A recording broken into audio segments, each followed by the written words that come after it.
Pace bene, masih demi culpa. Saya menemukan satu catatan sejarah. Jejak pemuda Kristen di Sumpah Pemuda. Jadi pada tanggal 27 Oktober 1928 sudah dimulai kongres kedua dari para pemuda.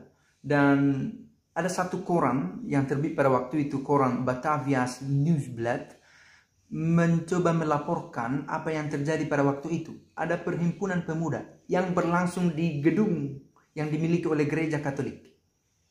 Nama gedung itu adalah Katholische Sozialbond, Perhimpunan Sosial Katolik. Lokasinya persis di belakang gereja katedral, tempat aula paroki katedral sekarang. Saya belum pernah ke sana, para sahabat bisa membuat cross-check verifikasi atas informasi ini. Di gedung itu ada 750 orang pemuda bersepakat dan bersatu untuk memperjuangkan kemerdekaan. Tahun 1928, sebuah perjuangan sudah diawali. Kongres pemuda itu meneruskan kongres pemuda pertama yang berlangsung 2 tahun sebelumnya. Jadi sudah ada kongres yang pertama, yaitu pada 30 April sampai 2 Mei tahun 1926. Jadi yang berlangsung pada 27 Oktober, tepatnya pada hari Sabtu tahun 1928 adalah kongres yang kedua yang dilangsungkan oleh para pemuda. Dalam salah satu koran yang terbit pada hari Senin, 2 hari setelah kongres itu, 29 Oktober 1928, ada satu pernyataan dari Muhammad Yamin yang memberikan pidato tentang persatuan dan kebangsaan Indonesia. Dan dia menekankan 5 hal. Yang pertama, sejarah, bahasa, hukum dan adat atau adat, pendidikan, dan kehendak kerinduan untuk bersatu. Hadir pemuda-pemuda Kristen pada waktu itu.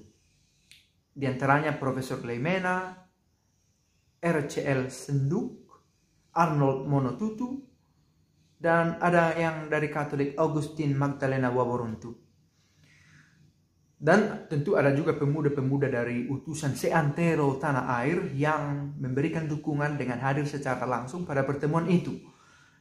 Jong Java, Jong Sumatera Bond, Jong Bataks Bond, Jong Islamiten Bond, pemuda Indonesia, Jong Celebes, Jong Ambon Katolike Jong Gelingen Bond.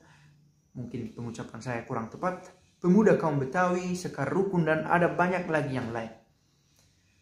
Dan kongres kedua itu kemudian berlanjut di 2 tempat yang lain, yaitu di Oost Java Bioskop atau sekarang ada di Jalan Medan Merdeka Utara, dan kemudian di Indonesia Club Gebom. Bisa diperbaiki pengucapannya. Yang sekarang adalah Museum Sumpah Pemuda yang terletak di Jalan Keramat Raya. Nah, yang menarik adalah dalam gedung ketiga itu yang disebutkan tadi, Wage Rudolf Supratman, seorang Kristiani, membawakan dengan biolanya lagu yang kemudian kita terima sebagai lagu kebangsaan kita, Indonesia Raya.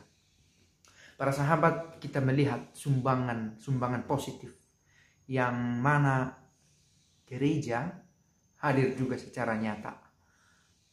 Dan dalam berbagai cara, pemuda di masa sekarang ini memberikan sumbangannya juga atas nama gereja, di dalam gereja, bagi negara dan bangsa. Meskipun ada pro dan kontra, yang paling baru adalah kisah tentang PMKRI yang menuai pro dan kontra ketika turut serta hadir di lapangan dalam menanggapi Omnibus Law. Oke, kita tidak mau jatuh pada judgement apakah itu bagus atau tidak aksi itu. Tetapi dari saya sendiri, menurut saya, bahwa PMKRI menunjukkan suaranya, itu sesuatu yang positif. Berperan aktif. Yang pantas untuk dipertanyakan adalah apakah tindakan itu dan mereka itu sudah menjadi right man, on the right place, and on the right time. In the right time. Apakah mereka itu sudah melakukan sosok yang tepat di tempat yang tepat pada waktu yang tepat untuk menyuarakan idenya? Maka ini menuntut kritisisme atau katakanlah pendekatan yang lebih kritis untuk menguji apakah tindakan mereka sudah baik atau tidak. Tetapi lebih dari itu, bahwa PMKRI berperan sebagai seorang pemuda, sebagai seorang intelektual, menyuarakan suaranya, keresahannya secara publik, itu sesuatu yang positif. Nah, kemudian ada yang menantang umat, yang memberikan pemikiran begini. Ada pelarangan pembangunan gereja, pelaksanaan ibadah. Apakah PMKRI yang memiliki payung hukum sebagai satu organisasi legal untuk menyuarakan keresahannya juga atas pembatasan dan pembatalan atas ibadah gerejani, atas praktek iman dari kekristenan? Apakah ada usaha dari pihak PMKRI untuk menyuarakan keresahan, resah karena pembatasan dan pembatalan ibadah dari sekelompok orang Kristen? Nah, saya pikir ini tantangan-tantangan yang dihadapi oleh pemuda dan real, benar-benar diharapkan pada masa kini, urgen, dan menuntut daya intelektualitas, bukan hanya sekedar kuatnya suara dan banyaknya suara, tetapi berkualitasnya suara. Karena PMKRI diisi oleh pemuda-pemuda, mayoritas, meskipun ada juga mahasiswa yang tidak lagi pemuda, dan tentu diisi oleh kaum-kaum intelektual. Nah, kepada orang yang diberi banyak juga diminta banyak pertanggungjawaban, dan itu adalah alkitabiah, biblis menurut banyak orang, dan memang demikian.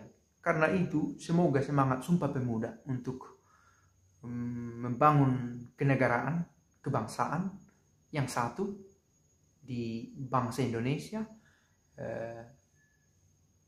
para pemuda dengan semangat ini memiliki kerinduan untuk menyuarakan kekatolikan dan kenegaraannya secara simultan, secara bersama-sama. Sekian video ini, dan semangat Sumpah Pemuda hadir ke dalam diri kita masing-masing dengan cara kita masing-masing, dengan kesempatan yang kita miliki, sehingga dengan cara masing-masing kita menyuarakan ide, keresahan, dan cita-cita kita. Pace e bene.